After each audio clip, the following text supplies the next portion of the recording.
अरे बेईमानो, कहते 21 राज्य में जीत गए। तो क्या करें, 21 राज्य में तुम जीत गए, हम लोग तुम्हारे गुलाम हो जाएं? पागल बना दिया इस आदमी ने देश को।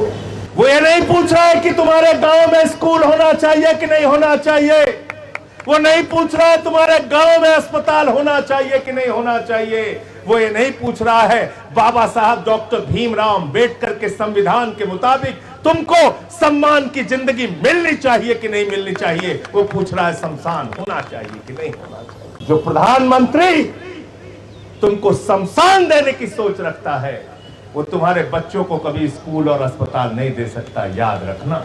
इससे चाहते हो क्या कि तुम्हारे नौजवानों के हाथ में हथियार हो, दंगे फसाद हो, लड़ाई झगड़े हो, बुलडोजर चलाए जाए, लोगों के घर जलाए जाए, ऐसा हिंदुस्तान चाहते हो क्या? बताओ हमको जरा।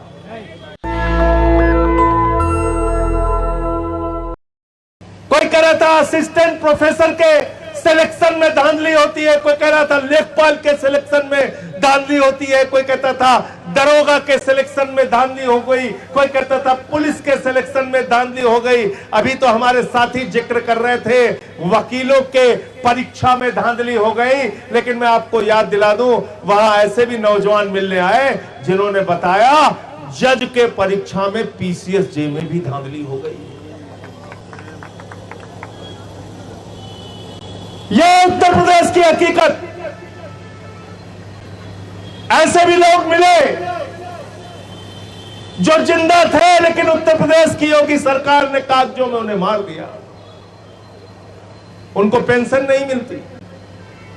मुझे याद है, मुझे यात्रा में मिलने के लिए वो आए थे, रोजगार सेवक मिले, आशा बहुएं मिली, शिक्षा मित्र मिले,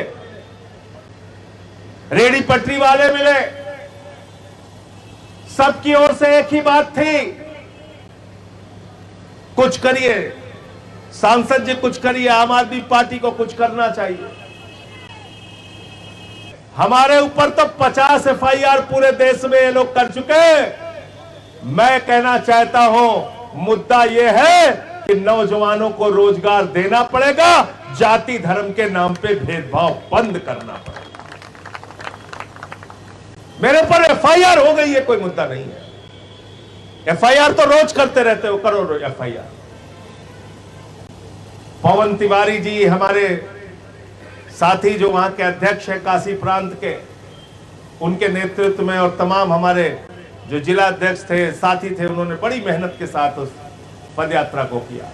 अच्छी पदयात्रा हुई। उसके बाद चौथे चरण की पदयात्रा, आगरा से लेकर मथुरा तक की पदयात्रा हुई। और मैं आपको बता दूं, जैसे कल तुम्हारे साथ नौटंकी कर रहे थे, ऐसे ही बनारस में नौटंकी कर रहे थे। कह रहे थे परमिशन नहीं है। हमने कहा अच्छा, कह देना सांसद जी को जिले में नहीं घुसेंगे। हमने कहा अच्छा।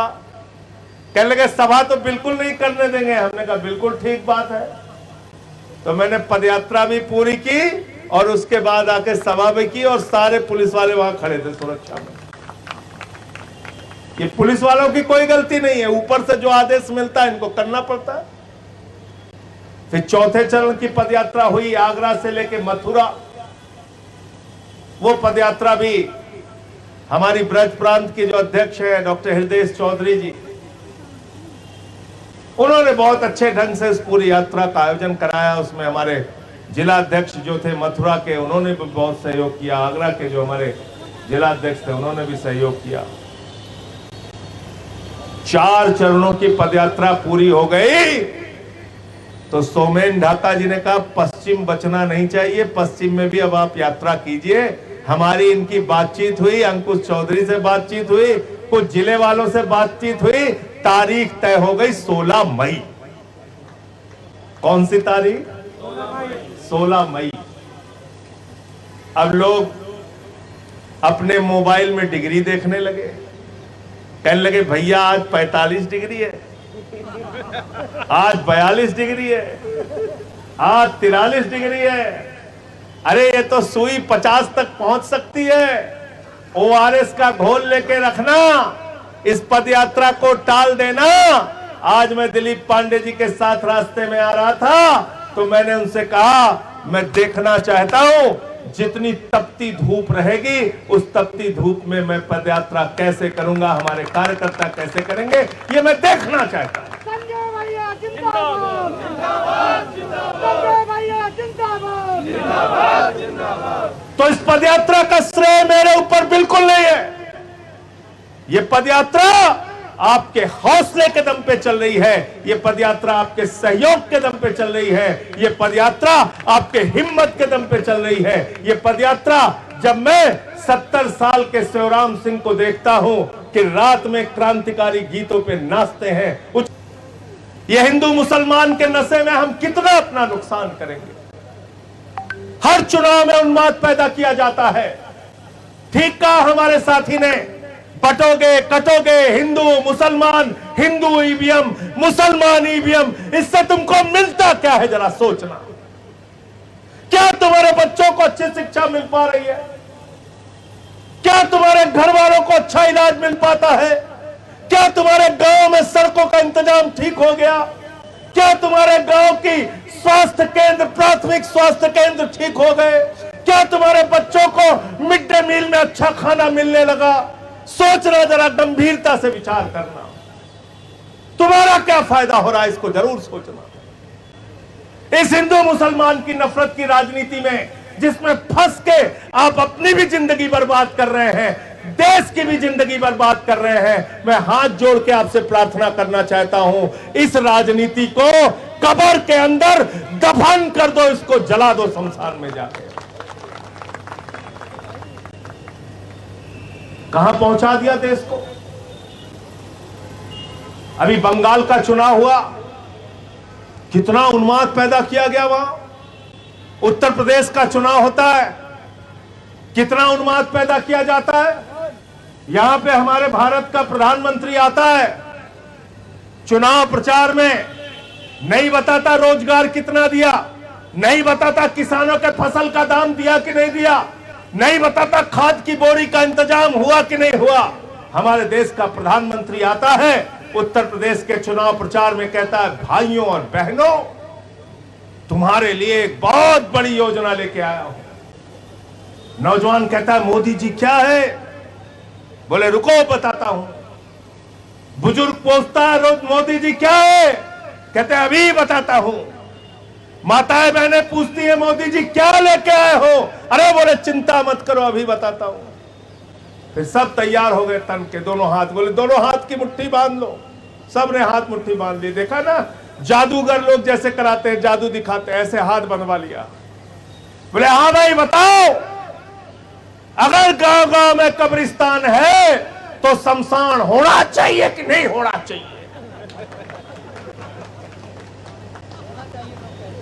तो पब्लिक को समझ में नहीं आया, फिर से कह रहा है, अरे बताओ कब्रिस्तान है तो शमशान होना चाहिए कि नहीं होना चाहिए? अब मोदी जी कह रहे हैं तो पब्लिक कह रही है होना चाहिए, होना चाहिए, होना चाहिए।